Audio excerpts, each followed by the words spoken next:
साइंसदानों ने ये हैरत अंगेज दरियाफ्त की है कि अगर चावलों को सारी रात पानी में भिगो कर रख दिया जाए तो इनमें मौजूद आर्सेनिक की मिकदार 80% से ज़्यादा कम हो जाती है।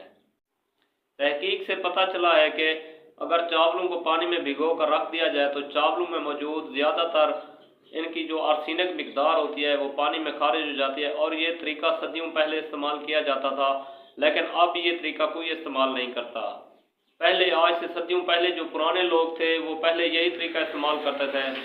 चावलों को पहले पानी में भिगो कर रख देते थे, सारी रात चावलों को पानी में भिगो कर रखने के बाद सुबह उनको अच्छी तरह से पानी में धो लेते, और धोने के बाद ये ज़्यादा महफूज तरीका हो जाता और ज़्यादा फ़ायदेमंद तरीका है।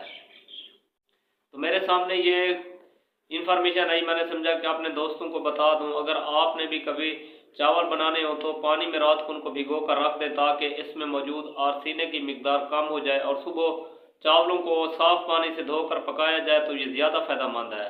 दोस्तों, आप इसके बारे में क्या राय रखते हैं? आपने अपनी राय का इज़हार कमेंट बॉक्स में ज़रूर करना है और मुझे अपनी दुआओं में याद रखें। अपना भी ढेर सारा ख्याल रखें। इंशाअल्लाह मिलते हैं अगली वीडियो में, तब तक लेते हैं इजाज़त। अल्लाह हाफिज़।